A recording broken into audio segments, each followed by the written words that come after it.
ప్రజల కోసం ప్రభుత్వాలు పనిచేయాలి. సంక్షేమమే పరమావధి కావాలి.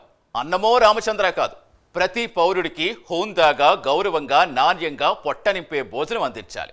అది చౌకగా అందుబాటులో ఉండాలి. ఈ లక్ష్యంతో తొలిసారిగా ప్రజలకు కేవలం 5 రూపాయలకే ఆరోగ్యకరమైన పలహారం అందించే వినూత్న ప్రయోగానికి తెలంగాణ ప్రభుత్వం శ్రీకారం చుట్టింది. ఈ ఆలోచన ఎలా పుట్టింది? పేదవాడి జీవన ప్రమాణాలపై ఇది ఎలా ప్రభావం చూపుతుంది? సంక్షేమ రంగంలో కొత్త ఒరవడి తెచ్చిన ఈ ప్రయోగం సామాజిక న్యాయం దిశగా ఒక ముందడుగు. హైదరాబాద్ వాసుల కోసం రేవంత్ సర్కార్ ప్రవేశపెట్టిన ఇందిరమ్మ క్యాంటీన్స్లో అందుతున్న పలహారం విశేషాలేంటో ఇప్పుడు తెలుసుకుందాం. తెలంగాణ ప్రభుత్వం ప్రజల ఆకలి తీర్చే సంకల్పంతో ఇందిరమ్మ క్యాంటీన్ పథకాన్ని ప్రారంభించింది. కేవలం 5 రూపాయలకే ఆరోగ్యకరమైన పలహారం అందించేందుకు శ్రీకారం చుట్టింది. తొలి దశలో హైదరాబాద్ నగరంలోని 60 ప్రాంతాల్లో ఈ పథకం అమలులోకి వచ్చింది. జీహెచ్ఎంసీ ఆధ్వర్యంలో హరే కృష్ణ ఫౌండేషన్ సహకారంతో నాణ్యమైన అల్పాహారం అందించడమే లక్ష్యం. మిల్లెట్ ఇడ్లీ, ఉప్మా, పొంగల్, పూరీ వంటి పౌష్టిక ఆహార వంటకాలు ప్రతిరోజు రొటేషన్ పద్ధతిలో అందించబడతాయి. ఈ పథకం ద్వారా రోజువారీ కూలీలు, చిన్న ఉద్యోగులు, బస్తీవాసులు వంటి వర్గాలకు తక్కువ ధరలో నాణ్యమైన ఆహారం అందుబాటులోకి వచ్చింది. భారతదేశంలో మధ్యాహ్న భోజనం అందించే క్యాంటీన్ పథకాలు పలు రాష్ట్రాల్లో అమలవుతున్నా ఉదయం వేళల్లో పలహారం అందించే విధానాలు మాత్రం తక్కువే.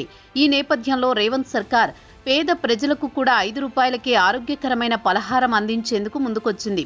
తొలి దశలో 60 కేంద్రాల్లో సేవలు ప్రారంభమయ్యాయి. భవిష్యత్తులో ఈ సంఖ్యను 150కి పెంచే లక్ష్యంతో ప్రభుత్వం సిద్ధంగా ఉంది. ఇందుకు అయ్యే అసలు ఖర్చు 19 రూపాయలు కాగా ప్రజల నుంచి 5 రూపాయలు మాత్రమే వసూలు చేస్తారు. మిగిలిన సబ్సిడీని జీహెచ్ఎంసీ ద్వారా ప్రభుత్వం భరిస్తోంది. ఈ రోజుకు సుమారు 25,000 మందికి పలహారం అందించాలన్న సంకల్పంతో ఈ పథకం అమలవుతోంది. ఇప్పటికే ఇందిరమ్మ క్యాంటీన్ పథకం ద్వారా మధ్యాహ్న భోజనానికి తెలంగాణ ప్రభుత్వం ఒక్కో వ్యక్తిపై సుమారు 25 రూపాయలు ఖర్చు చేస్తోంది. ఈ పథకం కింద ప్రజలకు 5 రూపాయలకి నాణ్యమైన భోజనం అందుతోంది.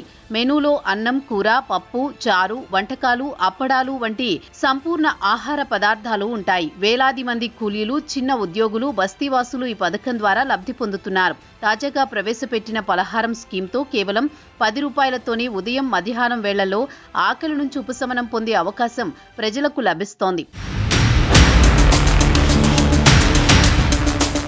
పేద ప్రజలకు ఆరోగ్యకరమైన, తక్కువ ధరలో అల్పాహారం అందించడం ద్వారా వారి జీవన నాణ్యత మెరుగవుతోంది. రోజువారీ కూలీలు, చిన్న ఉద్యోగులు, బస్తీవాసులు వంటి వర్గాలకు ఇది ఆహార భద్రతను కల్పించడమే కాక గౌరవంతో జీవించేందుకు అవకాశం కల్పిస్తోంది. ఇందిరమ్మ క్యాంటీన్ పథకాన్ని తెలంగాణ ప్రభుత్వం సామాజిక సంకల్పంగా ప్రజా సంక్షేమానికి అంకితమైన చర్యగా తీసుకువచ్చింది. ప్రస్తుతం జీహెచ్ఎంసీ పరిధిలో 128 కేంద్రాల్లో ఈ సేవలు అందుబాటులో ఉండగా త్వరలో 150 కేంద్రాల వరకు విస్తరించాలన్న లక్ష్యంతో ప్రభుత్వం ముందుకు వెళుతోంది. రాష్ట్ర వ్యాప్తంగా ఈ పథకాన్ని విస్తరించే యోచనలో కూడా ప్రభుత్వం ఉంది. భవిష్యత్తులో ఇతర పట్టణాలకు విస్తరించే అవకాశాలున్నాయని అధికారులు సూచిస్తున్నారు.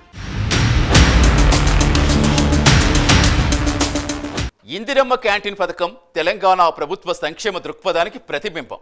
ఆకలి తీర్చడమే కాదు, గౌరవంతో జీవించేందుకు అవకాశం కల్పించడమే ఈ పథకం లక్ష్యం. ఉదయం వేళల్లో ఆరోగ్యకరమైన పలహారం, మధ్యాహ్న భోజనంగా సంపూర్ణ ఆహారం, ఇవి కేవలం తక్కువ ధరలో అందుబాటులోకి రావటం కాదు, ప్రజల జీవన నాణ్యత మెరుగుపరిచే మార్గాలు.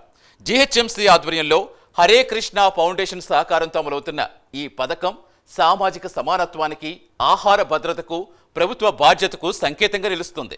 పేదవాడి ఆకలి తీర్చే ప్రతి చర్య, ప్రజాస్వామ్యానికి అంకితమైన ప్రతి సంకల్పం, ఇవే నిజమైన అభివృద్ధి సూచికలు. ఇందిరమ్మ క్యాంటీన్ ద్వారా తెలంగాణ ప్రభుత్వం ప్రజల గుండెల్లో స్థానం సంపాదించేందుకు ముందడుగు వేయడం అభినందించదగ్గ విషయం.